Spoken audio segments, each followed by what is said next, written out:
Hello Gemini friends, I'm Annie Botticelli and welcome to my Gemini July 2024 Astrology Horoscope Forecast. This is for you if Gemini is your sun sign, your moon sign, your rising sign, or any other Gemini placement you're listening for. What we're going to talk about here is part of your astrological picture. And if you're a very late degree Gemini friend, so birthdays like June 15th through the rest of the sign, or 23 degree Gemini placements and on, I suggest you additionally listen to my Cancer report, as your very late degree friends will benefit from both readings. So we've got lots of things to talk about this month as usual. I'm calling the theme of this month, finally the money wheel turns to Gemini, because that is the truth. So besides the fact that we have Mars going to go through your sign, and we've got all kinds of other things to discuss, your money house is being highlighted like crazy. So we're going to go into the different layers of what's happening there so you can better understand the potentials, and I'll give you some good dates if you have to do something important for financial dreams that will help to boost your decisions or your projects long term. Okay, so first we have to get through a little bit of more general information, but this is just to set the foundation of understanding this month. The more layers we understand about the month, the better you have a deep understanding of how energy will move, which will help you align with the natural rhythms of the universe instead of working against them, which is what my goal is for you. So the first thing to know is that we have more sweet aspects compared to salty ones, so yay for that. We do still have quite a few nuisance aspects, and those are, some of those involve Pluto oppositions, which are little, kind of like ego struggle, power struggle bumps throughout the month. We have way too many aspects for me to go into detail with for all of them, but just kind of suffice to know that the nuisance aspects will be there. But we have more of the nice connections where the planets are getting along well. The next thing to know is that we still are on a break from the heat of eclipse season that will start to come back in August. So it's very, very soon. Now this eclipse season has been in a nice angle for Geminis, but you're more than just your Gemini placement, so it's really hard to tell the level of havoc that the Aries Libra eclipse cycle is having for you. Hopefully some great things have been happening too. But either way, August, September, October will be the heat of that eclipse season, so we've got a little bit more time to just kind of rest. You may start to see on the horizon some changes that may be coming that could be related to the types of changes that have been happening, but otherwise we're just kind of in a chill time. The next thing to know is that we do have a hybrid month, not only from the perspective of the Cancer transits, dominating at the beginning, moving to the Leo energies as the month moves on, which are very different energies, but also we have a very direct, very forward-moving sort of energy until July 17th, so about halfway through the month, which then starts the Mercury retrograde shadow period in the second half of July, which also brings the second half of the year into mostly a retrograde energy. I've been talking about this. If you've been following my work, I've been telling you, please make as much, use out of these forward-moving energies as possible, because once everything starts to turn July 17th, we only have a brief pop-up of not being in a personal planet retrograde or shadow period, and then we have a Mars retrograde, which is very long, and a long shadow period, and they're not bad, they're great. And actually I wrote a book that focused on the retrogrades and what you can do with them, called Planetology. It talks about other things too, but there are so many things you can do with retrogrades that are fantastic, and we'll talk about those as we're in that time more. But it's not great for launching things. It's not great for having clarity about distance in the future. It's not great for trying to schedule things and get stuff done. It's not great for having clarity within contracts. And a lot of times it lends itself to short-term things. So if you're trying to lock something in long-term, an engagement, a wedding, moving in together, a big move, a big job change, big investments, a big sale, a big purchase, all of those will have more clear energy and the possibility for longer term outcomes when it's not in a personal planet retrograde. Okay, so if you want to do those things, you have to follow the flow, and maybe the flow won't take you in the first half of July.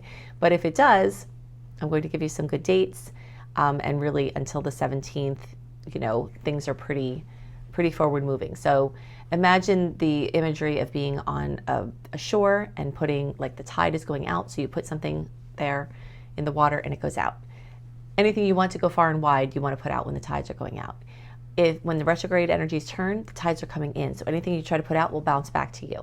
So that's great for a short-term promotion. That's great for a short-term project. That's great for interim work. That's fantastic for, something that's only meant to be short-term. and just kind of going with the flow and just keeping your, starting the second half of the month, keeping yourself as unscheduled as possible, then you can leave room for last minute magic, which is one of the great things about a retrograde. But if you have to schedule things, the first half of the month will be better. All right, so now let's hit some dates. I'm going to go in order.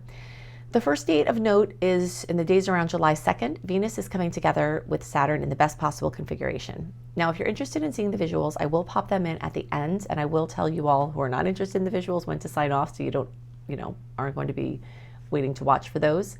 But anything that I'm describing here that I'm looking at the chart, I will kind of do a quick hit with the visual later.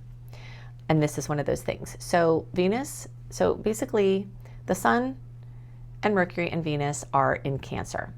And these three planets are in your house of money. Okay, so I can start, as I'm giving you these dates, I can start to work in like how the money wheel is pointing towards you now and how these aspects can support you in this process and what different kinds of elements they have. So Venus coming together with Saturn is, Saturn rules long-term things, hard work. Venus rules money and love and romance. And this is happening, it's a ruler of the second house, and all of this energy is in your second house. So not only are the transits moving through there, that's already bringing focus there and opportunities there. Also, Venus moving through the second house can tend to give financial boosts. But all of these aspects that I'm going to list, plus more that I'm not listing, are really, focusing on this second house for you. And these are nice aspects. So every time these planets come together in a mathematical configuration, it gives a boost of something that can happen for your finances. And here are the elements at play. Saturn, long-term stuff, that's in the days around the second. That's a great time to do something important. I'd say at least 5 days before and after are very strong with that energy, but the closer you get to it, the more precise. July 8th, Venus is coming together with Uranus. Very different energy, okay? So we're still talking about money. We're still talking about your second house. But Uranus is sudden ideas, things that come out of the blue, fleeting things, short-term things. So, you have the long-term with Saturn, and now we're weaving in this story of something sudden, something that you had not anticipated. It could be a breakthrough. It could be a genius idea. That energy around the 8th. And again, we'll give it around 5 days. So for the Saturn transit, like the few last days of June into around July 7th, Saturn is strong. For the Uranus transit, July 3rd through around July 13th. So you see these are dovetailing together. So it's possible that you have a lightning strike, awesome idea for your finances, and then the Saturn energy grounds it into long term when Uranus would usually be short term. So take seriously any good ideas you have. Geminis have a lot of ideas, and a lot of times you're verbally processing those ideas. So, you're telling people, I have this great idea, I have this other great idea. And so this might be a time when one of the great ideas you have you might be able to do something with them and create something great. In the days around the 11th, Venus will get together with Neptune, and this is completely different. So again, we'll give it 5 days before and after. So that's like the 6th through the 16th, and the closer to the 11th, the stronger it is. Neptune is spiritual, intuitive, dreamy, behind the scenes. You could have a project you're working on behind the scenes. You could have something intuitive come up. You could be doing something involving healing work or psychological breakthroughs. You could be doing something involving music or artistic ventures, anything, Neptunian ruled like that in those worlds. Anything that has to do with going into higher levels of consciousness and meditating in the unity consciousness, and you could also meditate or access the powers of your subconscious mind to create. People forget that we are actually here to create. We have the sun as we're in a heliocentric reality, meaning the sun is at the center of our solar system. It's at the center of our experience. And the sun in the chart represents creation, co-creation, active co-creation with the divine. So, using astrology to create better and more consciously and more powerfully is a thing. It's totally a thing. It's been my thing. It's certainly, what I've based a lot of my work on. So when you lock into these portals of power that are the mathematical connections between the planetary placements, then it's, you take that imprint and it's a birth chart for whatever thing you're doing. So let's say you get married in this time and have these dates, so I know a lot of people do summer weddings, and I know a lot of people are getting married during these times, and wow, this stretch of time just has bam, bam, bam, all this awesomeness.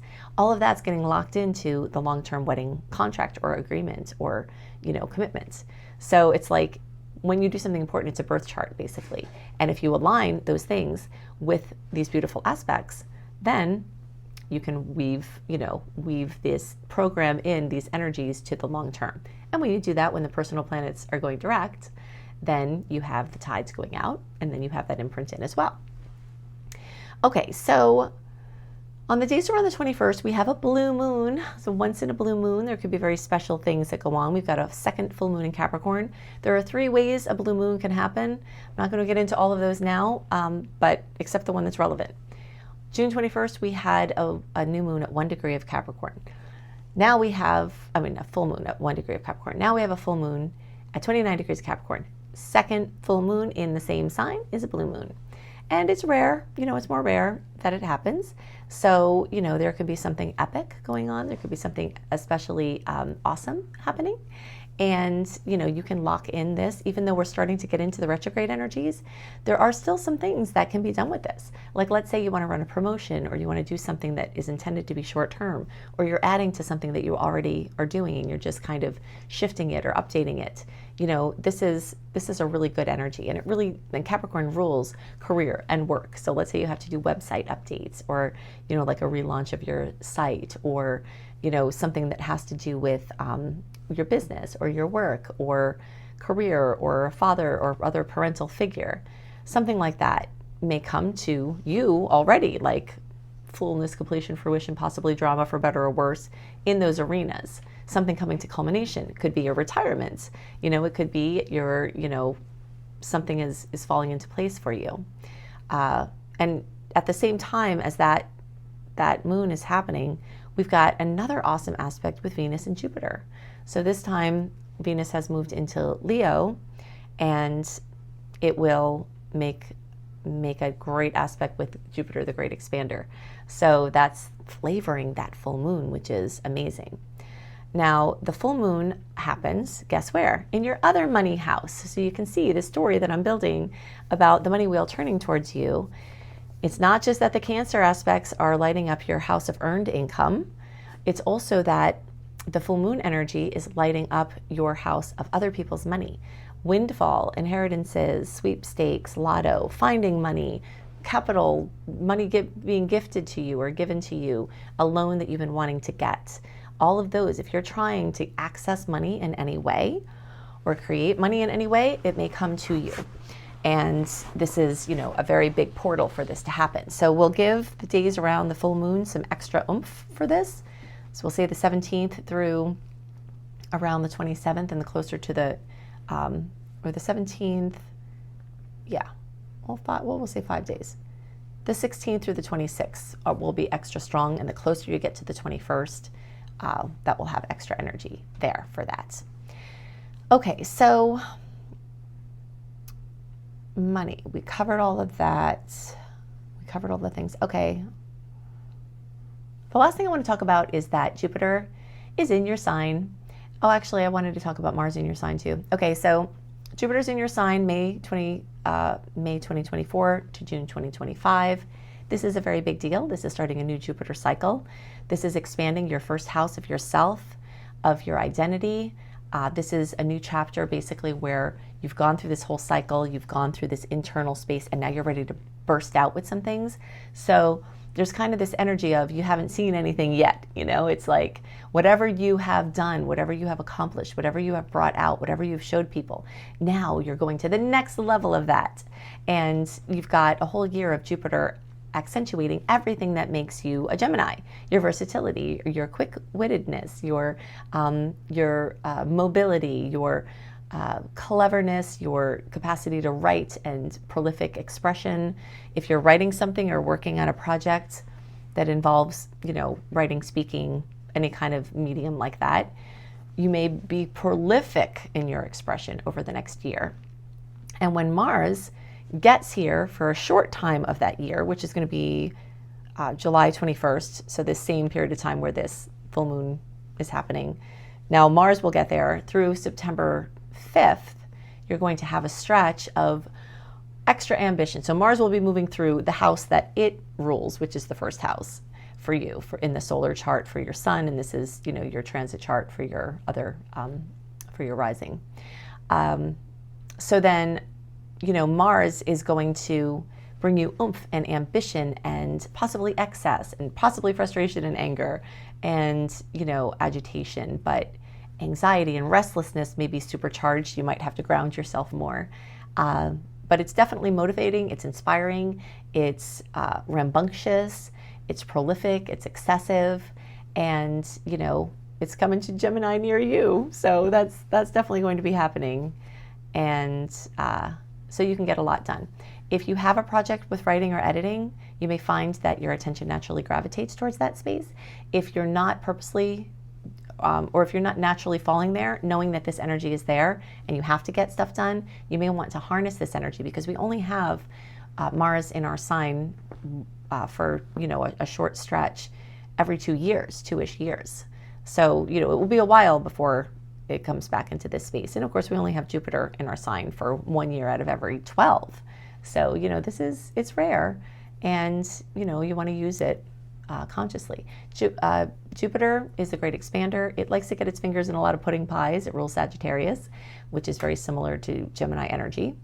Gemini likes to get their fingers in a lot of pudding pies, meaning you like diversity and enrichment, and you get bored easily, and you like to do a little bit here and there and here and there. If you have other traits besides that, that's fine, because you're way more than just this one placement. We have a whole chart full of parts of our personality that make us who we are. So I know that you're more than this, this may be very much you, that you also are more than this, but there is a truth to this, and Mars and Jupiter are going to accentuate that truth in ways that you can really create something great.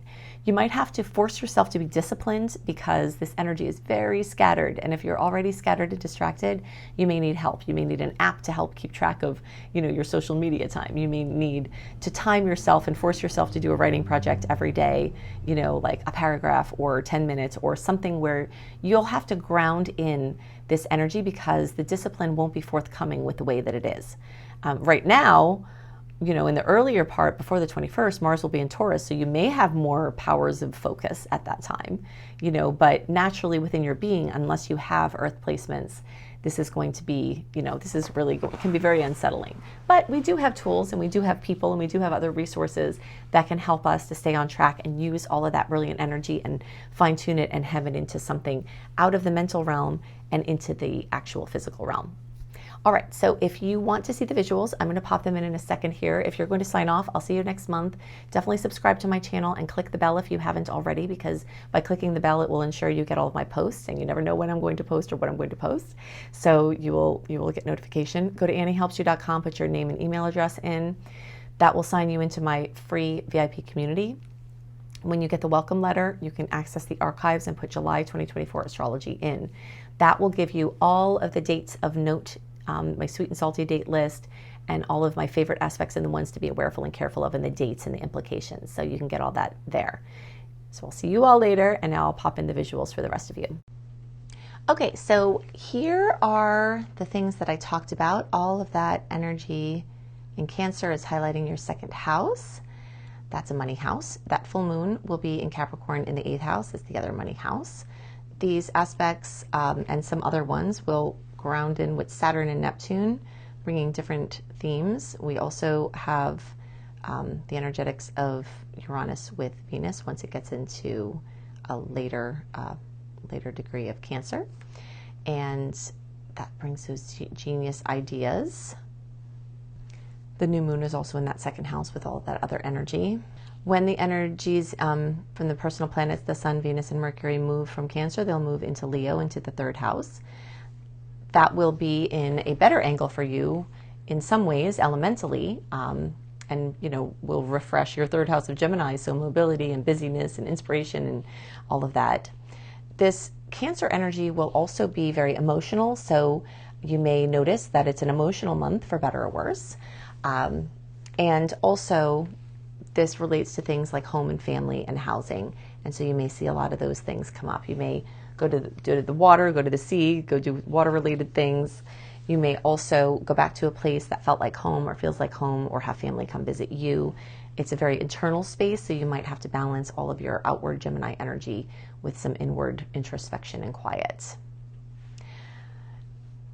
Go to anniehelpsyou.com, put your name and email address in to get my access to my free VIP community, and you can get this my monthly written astrology review at my sweet and salty dates. When you sign up, you'll get a welcome letter. It will have the archive link. Put July 2024 astrology in. You'll find the current newsletter that has that. I always post them early, but you can find them in the archives. If you love how I teach and you want to learn, you can go to anniehelpsyou.com, scroll down, up level. You can either take my Astrology Basics and Beyond course that teaches you the 6 steps of chart reading, or you can dive in deep to learn how to take your love of the stars into the financial realm. If you want to earn money as an astrologer, I can show you how to do that. And I've had some people even earn money a few months in. Actually, quite a lot of people have had that happen. So you can check all of that out at anniehelpsyou.com. I hope you have a wonderful month, and I'll see you next month. Bye.